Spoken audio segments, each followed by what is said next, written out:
dark really early here, and it's on a rainy day. It's like you've only got a few hours of daylight. Anyway, so happy to be here on Aotea. I've been monitoring all the anthropogenic noise. I've been doing a daily log of my Aotea anthropogenic noise index with a numerical rating from 0 to 10 and making little notes, and it's quite interesting. The past few days haven't been nearly as bad as the first few days I was back, but there are some issues every day. And again, I'm the canary in the coal mine, trying to just create awareness about the stuff that the vast majority of people aren't even aware of. And then when I bring it to their attention, can they be bothered to care? No, they would prefer just not to be bothered by even knowing about it. But that's another whole story. Today's show is dedicated to the memory and legacy and ongoing work of Dr. Rosalie Bertell, who I never got to meet, but I did get an email from her a few weeks before she passed away in June of 2012 when I was here with my former partner Elizabeth here on Great Barrier Island. That meant a lot to me. She was getting my email postings and had read an article that I wrote about the whales and dolphins and asked my permission to reprint part of that in an article she was writing. Dr. Bertell was a Catholic nun who was also a medical doctor. She was from America. I think she was from Pennsylvania originally, born I think in 1929. And she became interested in the global nuclear scenario, I think probably in the 1970s, but her first book called No Immediate Danger, Prognosis for a Radioactive Earth, I believe that was published in the mid-1980s, probably when Reagan was president, when the threat of nuclear war was kind of rearing its head again. And she really came on my radar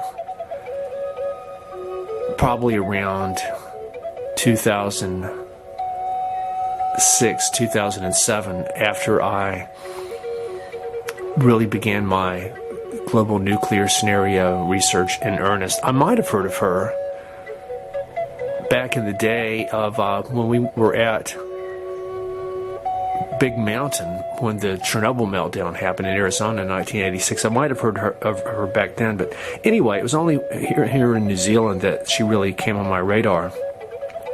But as I understand her work, she was, of course, a nun and worked with a lot of other nuns, but she wasn't really a religious person per se. She didn't go around wearing the get-up, and she certainly didn't go around preaching about the Lord and being saved by Jesus and all this different kind of stuff and how everything was as it's meant to be and the evil are going to be punished and the evil communists. Absolutely nothing like that. Her work was completely pragmatic and made sense and was very scientific, which is actually singular, especially in the world of today. She was not compromised by any hidden agendas, and I believe that also because the Catholic Sisterhood paid for the publication of her books, she was not dependent on any organizations that could tell her what to do or say. So she was able to tell the whole truth as she understood it. She had a great vision as she understood the dangers of the global nuclear scenario and the dangers of it just existing. Even if we don't have a nuclear war is going on because of the dissemination of synthetic radionuclides that are both mutagenic and carcinogenic. And Rosalie would have been very intimately familiar with the work of my biggest hero of humans of all, Dr. Rachel Carson. Possibly might have even met her. I'm not sure. I might be able to find out, but she's definitely a Rachel Carson of today, which is the title of the show. But she started seeing beyond just the truly dangerous health effects of the nuclear scenario, and she did a lot of research about DU, or depleted uranium. This is around in the early 2000s, and especially after the Gulf Wars in Iraq, when it was really, really used massively. But to me, her biggest contributions have been not even creating realistic education and awareness about the nuclear scenario as the single biggest threat to life as we know it. But beyond that, to see an even bigger vision of the danger of the whole military juggernaut, the whole military-industrial complex, but the military specifically, how dangerous it is as this life-sucking parasitic entity that creates death and destruction just by its mere existence. I'll pause for a second. I just saw a little mouse come up. I was looking in the mirror that shows me a window behind me, and a little mouse came up in it. Very interesting. And I'm going to be doing an interview tomorrow with my friend Terry Lilly, the marine biologist, underwater photographer in Hawaii, who we've talked at length about the whole military thing. So I'll be bringing up some of the stuff with him tomorrow, which might be next week's show.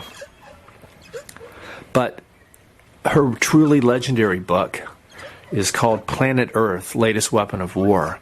And this book came out in 2000, but it really was a vanguard, landmark, blueprint analysis of what is now the not-so-new paradigm of waging planetary war by weaponizing the natural systems of Mother Earth herself, which is the umbrella name for this whole paradigm is called geophysical warfare, and it's really come into being. Elements of it have existed all through the 20th century, but really since World War II, after the atomic bomb, the powers that be started putting a lot of research and development into these kind of weapon systems. And in the 1970s, they were being the way to wage this kind of covert warfare was being talked about by people like Gordon MacDonald, who was LBJ's top science advisor.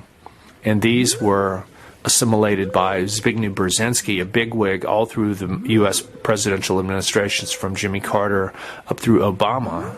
Brzezinski was Obama's top national security advisor, meaning he was the one really calling the shots. And so he was a big advocate of geophysical warfare. And it was under the Obama regime that we really saw this massive spike in, for example, global earthquakes, all the weird weather, all the stuff prophesied in part by Al Gore's An Inconvenient Truth, and the whole climate change scenario, which is really a smokescreen for what geophysical warfare can really do. But anyway, Rosalie documents the history of all these experiments, a lot of whom conducted by the U.S. Navy, doing nuclear explosions in space, how this has been going back to World War II, and they've been trying to work on, I don't like using the word controlling the weather, but manipulating the weather, manipulating natural processes, tectonic, atmospheric, hydrological, lithospheric, volcanic, anything.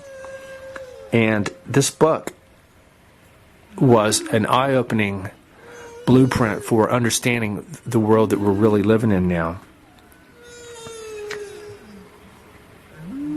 And Dr. Claudia von Werloff of Austria, who I've interviewed on my show 2 or 3 times, knew Rosalie very, very well, and she is worked with her, and so Dr. von Werloff is carrying on Rosalie's legacy now, big time, and creating a lot of awareness about the reality of the climate change hoax, the reality of what the real global environmental and technological issues are, the reality of the very severe ozone depletion that we're experiencing that's causing the ultraviolet rays to be much more intense than they traditionally have been. On top of the global nuclear scenario that's greater than ever, despite the occasional news article you might see about all the wildlife at Chernobyl. Still, all these synthetic radionuclides, there's more of them than ever. They're in the biosphere. They're not going to go away. And they're long-term mutagens and carcinogens whose effects may not be seen for several or many generations. And the big danger that Rachel Carson and her colleague Arnold Lehman made, as I've said many, many, many times, is that to understand the true effects that these substances are having on our genome, our genetic heritage, and all of life, they said with people we have to study at least 25 generations. And we're only the third generation to exist since all this stuff came into being. So this is the true danger. But that's about as much as I can say for Rosalie Bertell right now. The rest of the show is going to be Dr. von Werloff talking about what's really going on and remembering Rosalie Bertell. And I'd like to thank all of you for listening, for making On the Brink Radio possible. I'd like to thank Jill Stanley at UCY TV and the spirit of Mother Earth and the spirit of life and all the Dreamtime ancestors and all the whales and dolphins. I'd like to apologize to everybody on behalf of my species, who we have become the tyrants of the earth, the creators of the most prodigious imbalance ever to exist in the natural order, in the words of Joseph Wood Crutch. So, this is Jeff Phillips Wefferson signing off from Aotea. Please live simply so that others may simply live, and check out all this work by Dr. Rosalie Bertell and buy a copy of her book. It's been translated into several languages and it's in its 4th German edition now. There's a new edition out that I think has some supplementary material. But check out my blog post accompanying this radio show. And I'm hoping that the Day of Purification is coming soon. One of my next shows is probably going to be called Comets, Asteroids, Rogue Civilizations, and the Day of Purification. The Inky Window, coming up next week. Good day.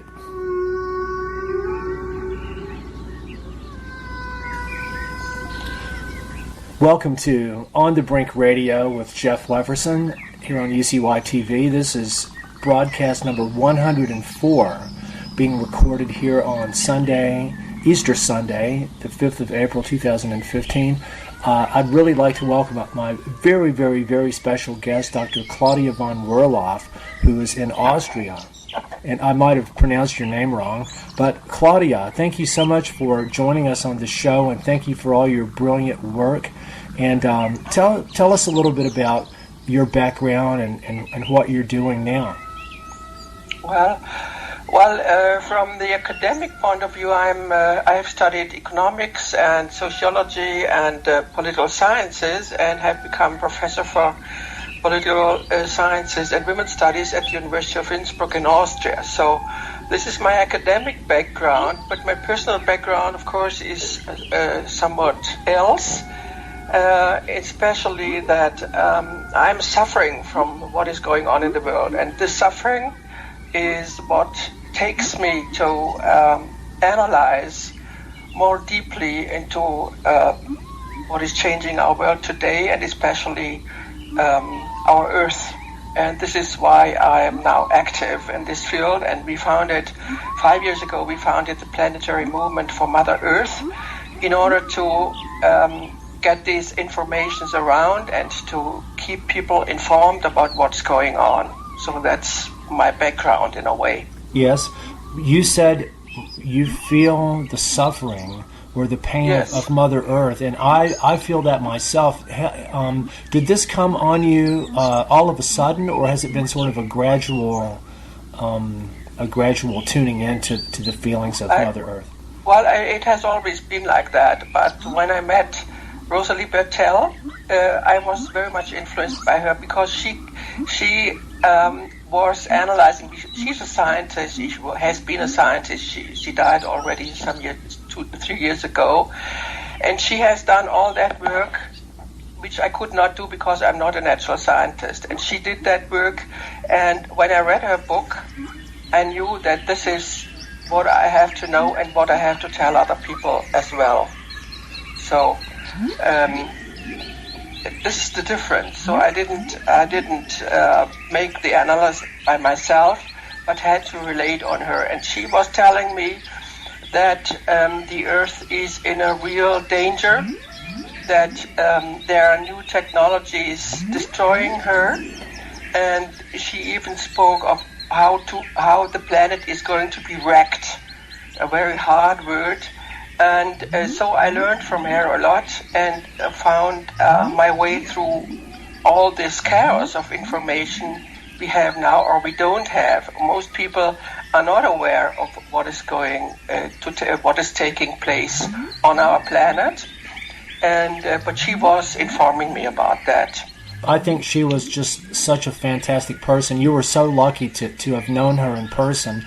The best I was able to do was I got a few emails from her, and right when she passed away, I had just got an email from her the previous week asking my permission to use a quote from one of my articles in an article she was writing for a magazine. But she was a Catholic nun and a medical doctor, right? Yes. No, she was.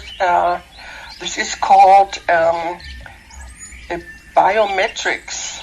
She was not a medical doctor, but biometrics. This is a field of the sciences in which could be defined or characterized by a sort of environmental studies, also on health, but not in the form of a physician or so. Yes. So. Yeah, I know so that she was specifically interested in all what is going on with the environment. Yes, and its effect on human health and on the health of the world in general. This is what she did. I first heard of her before I got in touch with you because of her nuclear awareness work, and yes, she got the Right Livelihood Award in 1986.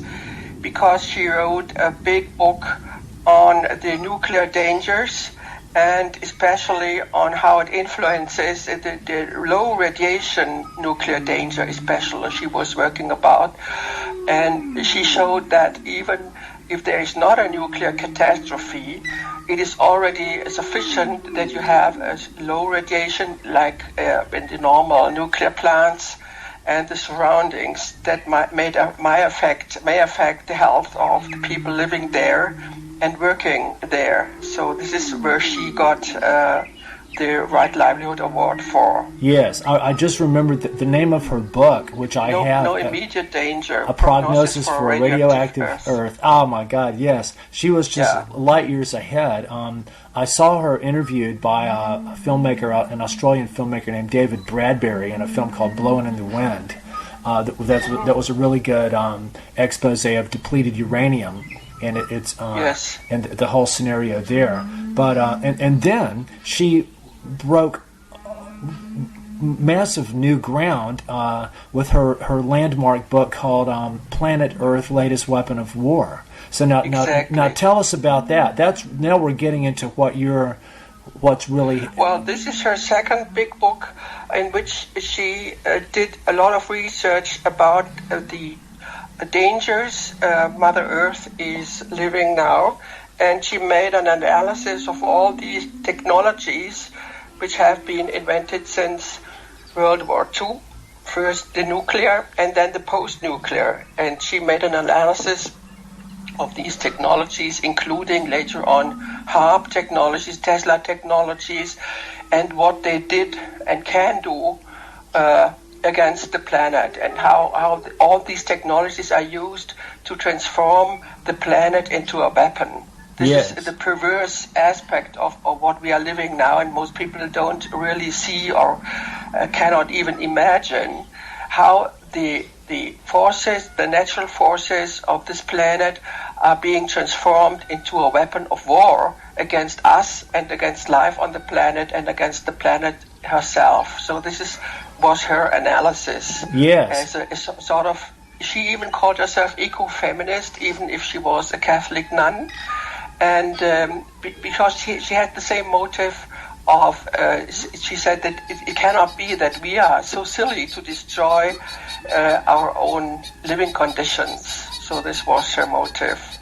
And she explained to us all the developments of the last 60 to 70 years of especially military inventions and technologies we are normally not aware of. Yes. So, I think that it's commonly agreed upon that the military is like probably 50 years ahead of what the general public thinks of it as reality. Exactly. And I wanted to ask you this mentality that's this strain of mentality in humanity it relates to a big central topic in your book, whose I forget the exact title of it, but you talk a lot about what we call the patriarchy, a world dominated by men and testosterone. And so relate that to why we have all these advanced weapon systems pointed at ourselves. Yes, Rosalie had no real theory or no real explanation about what she found. So for her, it was enough to say the military is here to destroy the world. This is what they have to do, and this was enough to her. So I started to discuss with her why she didn't see that it's not just a moral problem, but an analytical problem, how to explain the things that are happening. And what we have done here, or what I have done in my life, is to see how to explain all these destructions we are living and are experiencing. And my main concept to explain it is indeed the term patriarchy, but we defined it in a new way. So patriarchy for us is not just something like a male domination over women or so, but it is a sort of practice and theory about the need to change the whole world into its opposite. Something like that not having a situation in which life comes from mothers, but from so-called fathers. It's just something how transforming the whole process of life and of producing things into its opposite, and transforming via destruction. So I used the term alchemy, which is a very old term, still from antiquity, to define it, because this is a technology that aims at transforming the world into a new creation beyond the normal, natural, or female creation we are experiencing.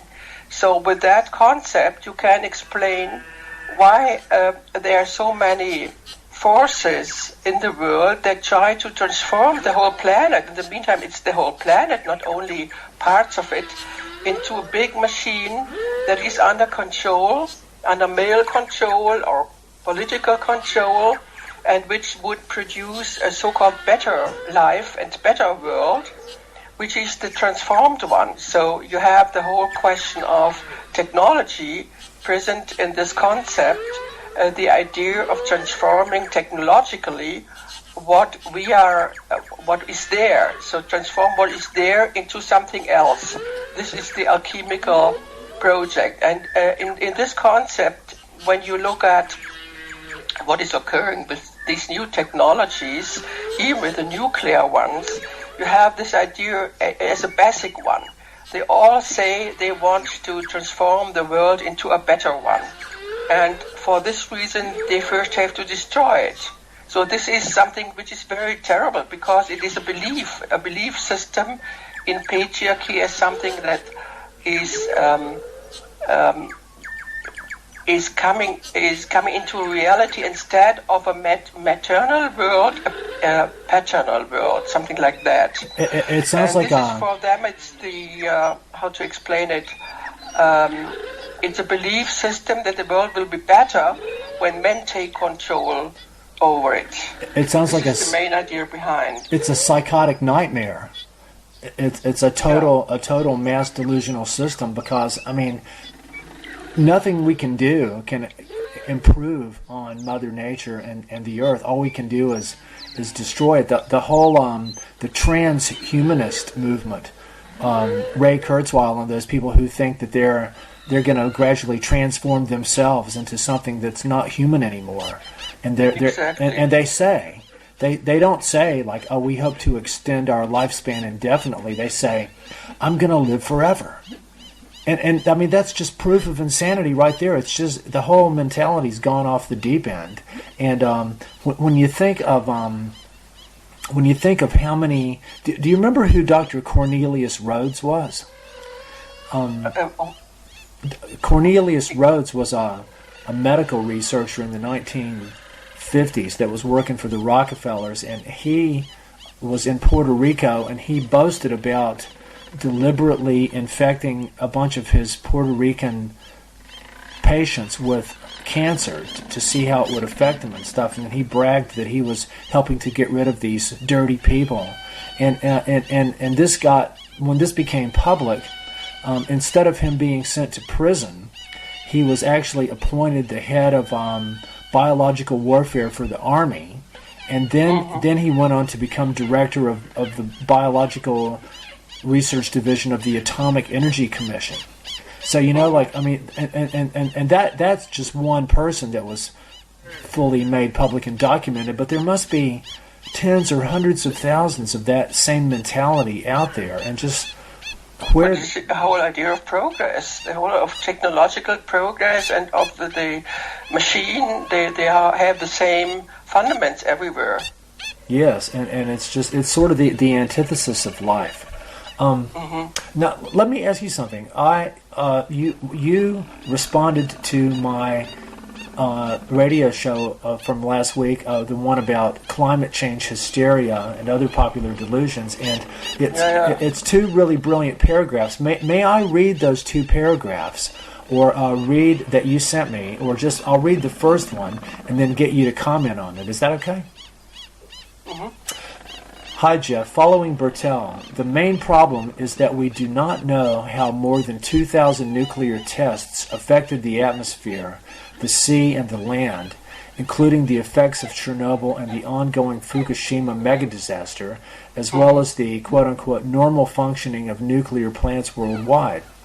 We also do not know what other military experiments of decades did to it, and we do not know how all this is synergetically combining with the electromagnetic experiments and environmental modification type wars, referring to the magnetic field in the Earth's core as well, which is weakening, and how the rest of geoengineering methods like spraying of chemtrails are influencing these processes everywhere. Now, that paragraph kind of sums up the whole big picture of the major threats to Mother Earth from what humans are doing, as I understand it. And can you go into let's go into some details about this. You know, the global nuclear scenario. Dr. Ted Wyman observed that nuclear war really began in 1945. As soon as we started dispersing synthetic radionuclides into the biosphere, that actually is nuclear war. It's just in slow motion, you know, without the explosions. And so we've got perhaps people in the military have quantitative analyses on how many, what the quantities are of all the different nuclides and plutonium stuff that's been released. But you've got the fallout, and from all the over 2,000 tests, you've got all the control rods and the spent fuel rods that are in and being stored at all the nuclear reactors on the planet, which I guess there's over 1,000. I mean, like you normally see the number 400 and something for civilian reactors, but I think the U.S. Navy probably has that many themselves. And the Chernobyl thing that just like totally contaminated the Ukraine, and Dr. Alexei Yablokov has his brilliant book about the effects of that, and then Fukushima, which is just probably orders of magnitude beyond Chernobyl, and it's still going on. And see, it's such a testament. Now tell me about this. How is it possible that has basically been erased from the public radar? Well, from the... Excuse me? How is it that they've managed to keep that? It's like you don't even hear about it in mass media anymore. Well, when looking at Rosalie Bertell's analysis, she knew about Fukushima because it was a year before she died, but she had no time to really include it into her analysis. But she gave an interview in 2010 still, and in that interview she said that we are maybe the last generations on Earth. It was already before Fukushima. So with Fukushima, she would have been even more radical. The only thing she said is that an ozone hole over the Arctic that was new came from Fukushima. Because for her, radioactivity is the main force to destroy the living atmosphere. Atmosphere as a living being. We have to see that the Earth is a living being, not a human one, but a living being, and that we are destroying actively what are her life systems. She said that life systems. For example, radioactivity is destroying the ozone, which is necessary part of the atmosphere. And so we had, after Fukushima, we had the first big ozone hole over the Arctic, because before that we had that only on the Antarctic because of the many nuclear tests that were done on Earth, more than 2,000 after Hiroshima. So we had, until 1998, we had about more than 2,000 atomic tests and nuclear tests on the Earth. And this is one of the biggest threats to the atmosphere that is going to be destroyed by the nuclear effect. And the problem of the nuclear is also that it is growing by time. So the Earth needs about 40 to 60 years to react on what we are doing to her. So from this point of view, we are just in the 70s of what is done to her. So the nuclear for her was the biggest problem. And therefore she said maybe we are the last generations, because the nuclear is destroying the genetic information, and we are going to be weak, silly, and we are losing our intelligence by time, and using the nuclear, also the depleted uranium weapons and all this type of stuff is destroying life on this planet, human life, animal life, plant life, etc. So this was one of her main points.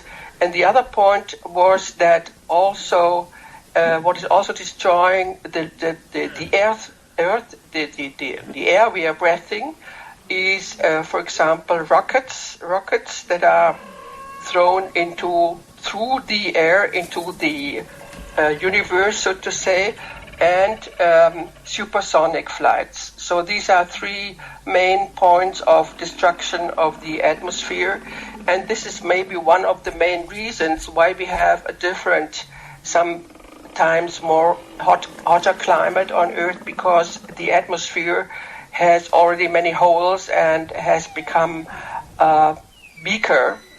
And on the other hand, what we did with, for example, hydrogen bombs that were thrown into the atmosphere that destroyed parts of the Van Allen belts, that are the magnetic fields, the outer magnetic fields of the Earth. And by using the Tesla technology, that is the electromagnetic waves produced, for example, by HARP and other installations. There are 2 dozens of these installations on Earth now, that are destroying also the inner core of the Earth, because they are going through the inner core of the Earth and are destroying the magnetic field. I think even in Austria there is an institute in Graz, University of Graz. They found out that this has also already weakened by 10% and is growing to be weaker even more. So we are really in a very difficult situation. And in that situation, which is the outcome and the result of so many military experiments that have going on for 60 years now, that are now being hidden by this whole theory about climate change, because the climate change discussion is concentrating on carbon dioxide, which has never been seen or identified as a reason for climate change or warming. It was in former studies, it was only identified as a result of a warming, but not as a reason of a warming. And since Al Gore, we now are discussing this climate change situation, and everybody believes that carbon dioxide is the reason for a warmer climate. but this is not true at all. This was one of the main points Rosalie did in her books, to explain that the reason for the difficulties we have are coming from the military experiments we have experienced and which have not been discussed publicly, and we don't even know many of the effects which might have been thrown into the world already. We don't know them because, of course, the military is not speaking about its own activities to the public, to the civil public.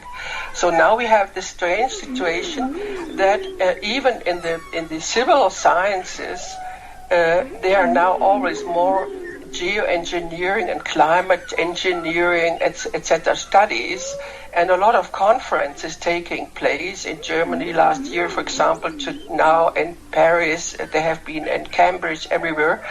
Now are institutes of civil geoengineers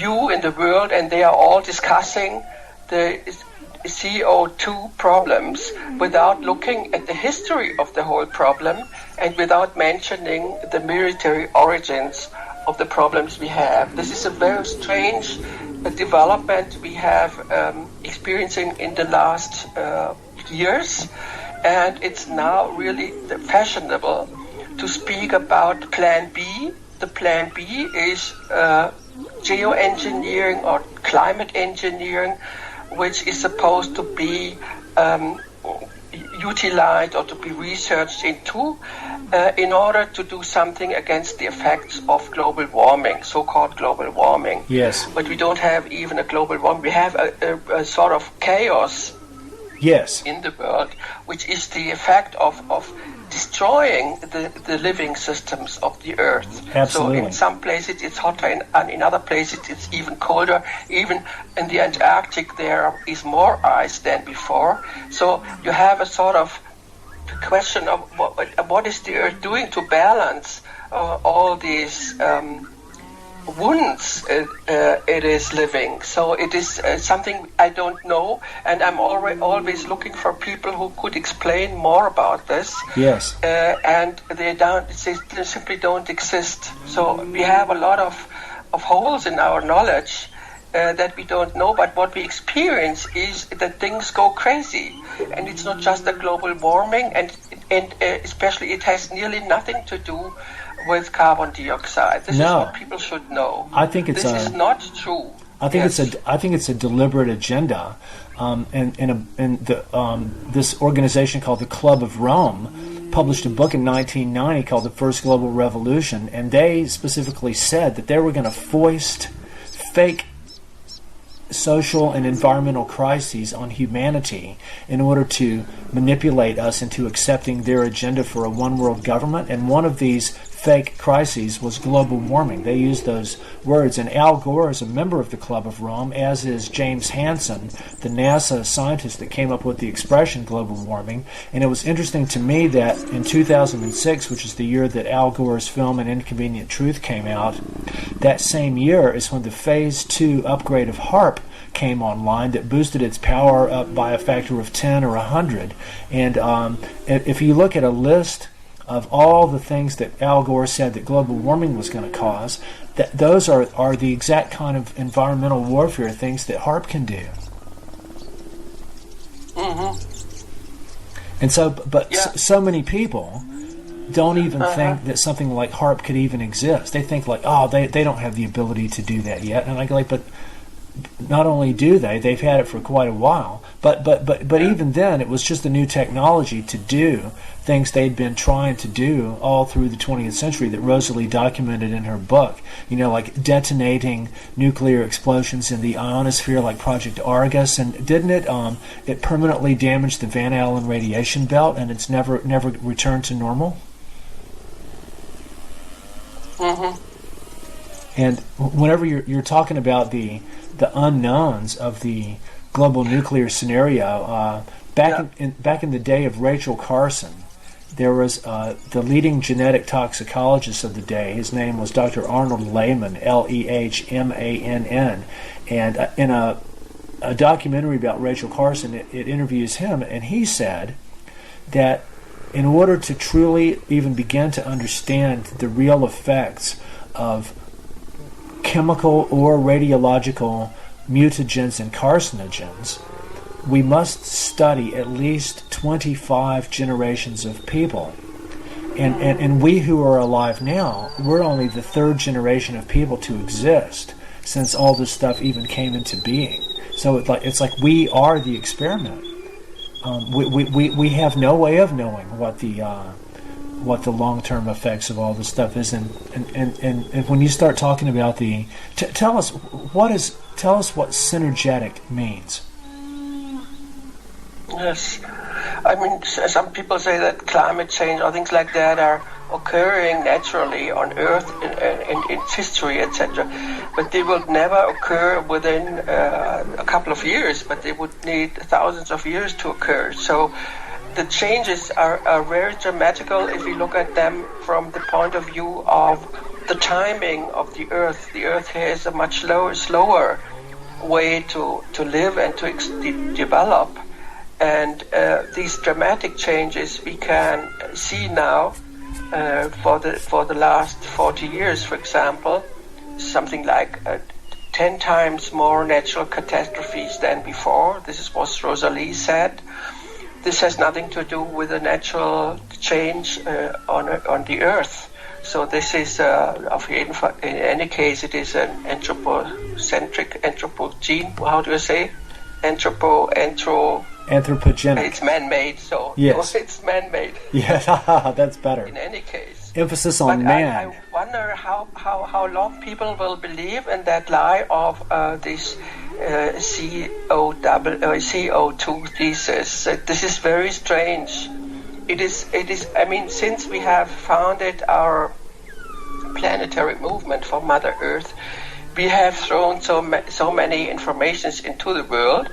But it's so people are blocking that. They don't want to see what is really going on. It is really something to be very sad about. People cannot. They say we are afraid of what you are talking about. But I mean, I didn't invent it. So it's what is really occurring, or what already the ENMOD Convention of the United Nations, the Environmental Modification Convention of the UN. Explained in the 70s, because after the Vietnam War, where so many of these technologies had been applied, so we knew since decades what is possible and which technologies exist, and people still say no, this is a conspiracy theory, etc. And they do not confront. I'm really frustrated with the social movements. They do not want to see that. It is really horrible. They did not publish the book, Rosalie's book. We have translated it into German. It was such a struggle to get it published because nobody wanted to. This is conspiracy theory, etc. Nobody else can be less conspiracy theorist than Rosalie Bertell. I mean, this is really idiotic. Or today we have another problem. Do you know the book of Dr. Judy Wood, Where Did the Towers Go? Yes, I'm a little familiar with her. What's happening with her? Well, this is another thing. This is a book. She is a professor for architecture or something like construction. And she made an analysis of 9/11 from the point of view that the towers, it simply disappeared. She called it dustification.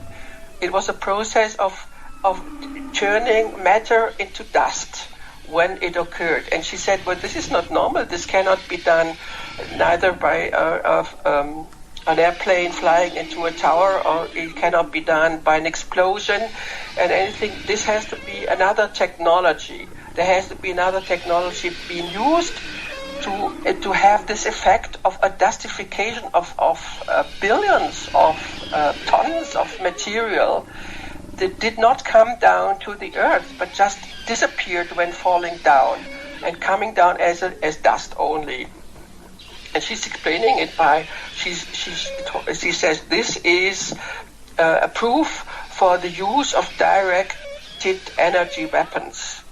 So DEW, direct energy, new weapons of mass destruction which were shown in this opportunity, shown to the world and to the military who would know what it means, but not the public. So something like a new, a new experiment to show to the world what we are able to do now.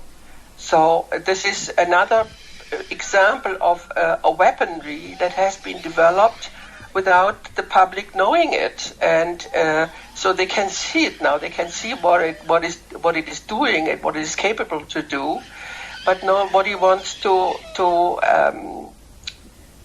make use of this knowledge. So this is very strange. It's the same as with Rosalie Bertell, who was explaining this type of new developments, and nobody wants to hear it. No one wants to see it, even it's occurring before your eyes. So this is another example of the blindness of the public in general to what is really occurring, and they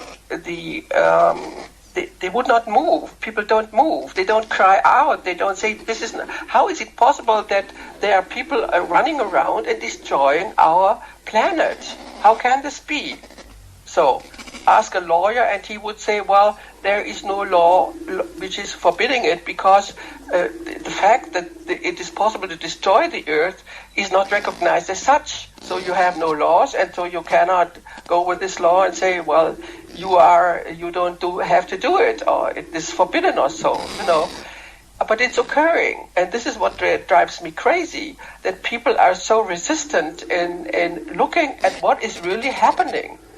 And even if it's too late someday, and the earth is changing and everything is going into a chaos. So I don't know what to do more than informing people and trying to find out what else is happening.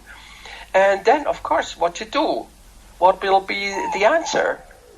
And at the moment, the answer is of geoengineering. Geoengineering will be a scientific discipline, and they are going to promote it and to say we should use it, for if not, we are going to dry out or whatever, dying in a hot world.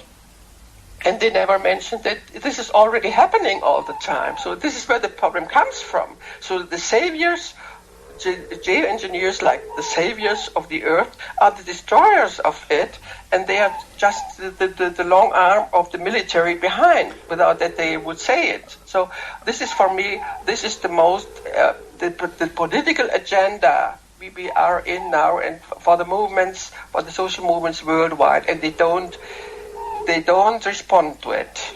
So this is what is my problem. Yes. What to do. Yes. So, I think another factor in looking, I think that there's psychological and possibly neurobiological factors in the public's response. I think that we don't really know if you look at chemtrails as a delivery system for theoretically any substance, anything that can be aerosolized. There could be anything in there. There could be whole new generations of weird psychoactive drugs, tranquilizers, mind control stuff, and then you've also got you remember Zbigniew Brzezinski, who's been Obama's foreign policy advisor all along, in his book The Technotronic Society from the early 1990s. He was working with Gordon MacDonald, the guy that wrote that chapter, How to Wreck the Environment, where he basically was a visionary for all the sort of new paradigm of covert warfighting and environmental modification warfare, geophysical warfare. That's he didn't. HARP hadn't been invented yet, but he already knew what to do. But the ultimate application of HARP in Brzezinski's vision was as a mind control thing to beam down really low pulsed microwave fields over whole populations to, he used the words, to debilitate the minds of the people. And do you think that we could be experiencing that now?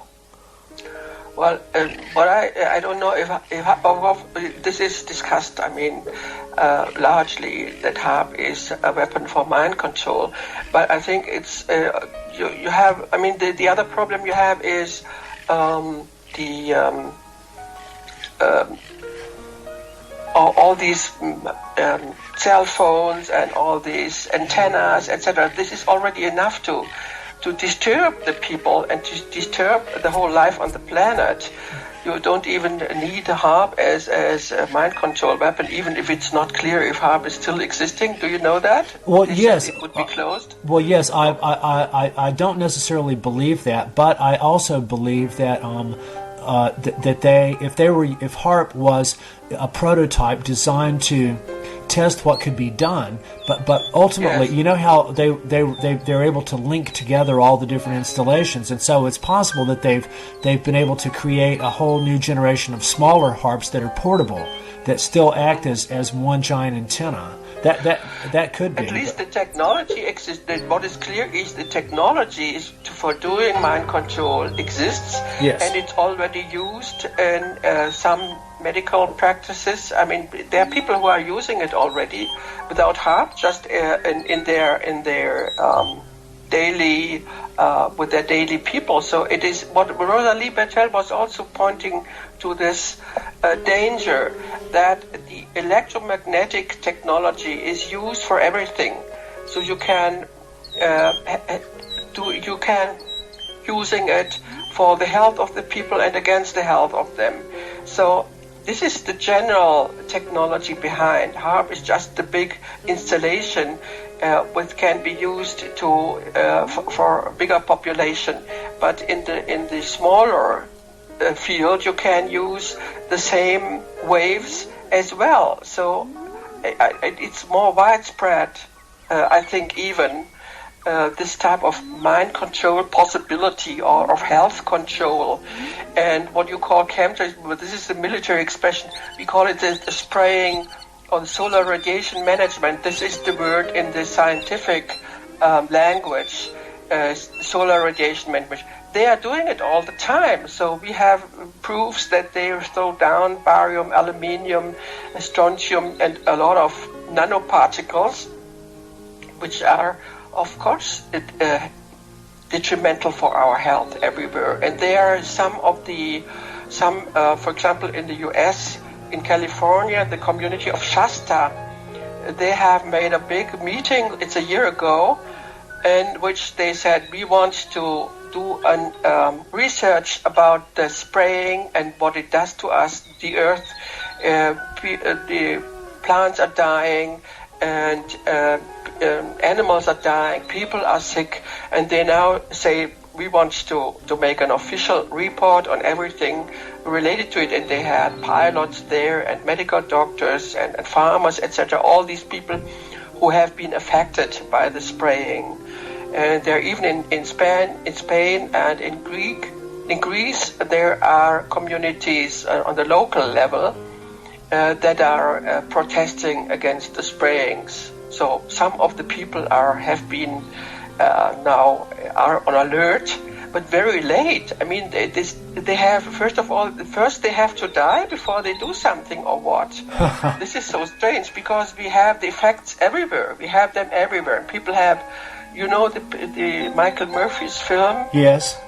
Why in the world and what in the world are they spraying? Yes. So we had him also in our meeting at the European Parliament 2 years ago. We had a meeting of about 50 activists from all Europe who are against geoengineering, and we had a meeting at the European Parliament, and the same Michael Murphy was there and showed his film, and we discussed it, and we made a petition, by the way, to the European Parliament that had been accepted in the meantime a year ago, so that the European Parliament will form a committee in which they are going to investigate into the whole geoengineering and spraying affairs. And they did that already in 1999, when Rosalie still was with them and active with them. And at that time, the European Parliament made a warning, was warning the world, and even of HAARP, etc. But then the European Commission came and said, no, this is a military affair and we don't have to do anything with it, and suppressed the idea to have a bigger investigation and research about all that. So we are now, 15 years later, we are on the same level and trying to get an answer from the politicians at the European level. But of course it will be the same. I have no hope that this will be different. There will be a commission and they will find out something, and then the European Commission will do the same as they did 15 years ago, because they have no interest in finding the truth. So we are active on a political level as well here in Europe. The people who are organized in Sky Guards, this is an organization from Spain, in which we are organized to do something about that. But I mean, my hope is very low, and I'm not really very optimistic in no way. So this is my problem. So do you have an answer on that? I feel the same way in some ways, but I was just looking at the next paragraph in your little email to me, and I'll read it. So the damage of Mother Earth is something we cannot be clear about, less her efforts to struggle with them and the outcome of it. It surmounts toxicity and all the other effects. This macro aspect is different from a depopulation agenda, and it is the more severe because once the progressive degradation of the planet has started, it will or may not be possible to stop it. So I think we should finally arrive at a planetary consciousness, which means bothering about the planet and not just us. So that's what I have great hope in planetary consciousness. I really feel that when I go out away from people, and lately I've been able to spend a lot of time right next to the ocean and swimming in the ocean, and when I'm away from people and away from the noise and the machines, I really feel I'm in a totally different reality, as if I'm tuned in with the consciousness and the heartbeat of Mother Earth. But beyond that, I really feel that she knows that some aspect of Mother Earth recognizes the people who really do love her. And do you think that could be true? Well, I mean, what I learned from Rosalie, what it means to look at the planet as a living being. So in a way, because normally we don't see the major aspect or the macro level of our existence. But through her, I felt that this is the necessary step. We have to develop this type of planetary consciousness. That means to be related and to feel related to the Earth as a living being, whatever this means. I still don't know. It's not a human being. It's just something else. She's a planetary being. Yeah. But the planetary consciousness means to bother about the planet as a living being, as a big living being, which is our condition to live. And this is not existing. I mean, mainly people do not see that. They cannot see it. So, but we see that even the elements, the air, the water, the soil, and the energy, so the heat or the sun, all this has been changed and is working together synergetically in a way. And so this is something most people cannot even imagine. So I mean, how to do that? How to plant a planetary consciousness and a love for this living being, which is called the Earth, within us, and to have it as a daily consciousness, something like that. Well, how to do that? That's how exactly. Can we do that? That's what I've been really developing that in myself, and I do my little ceremony at sunrise and sunset every day, and I go out and be with Mother Earth and play my flute and my drum and burn sage and offer my prayers to her and for all my family of life.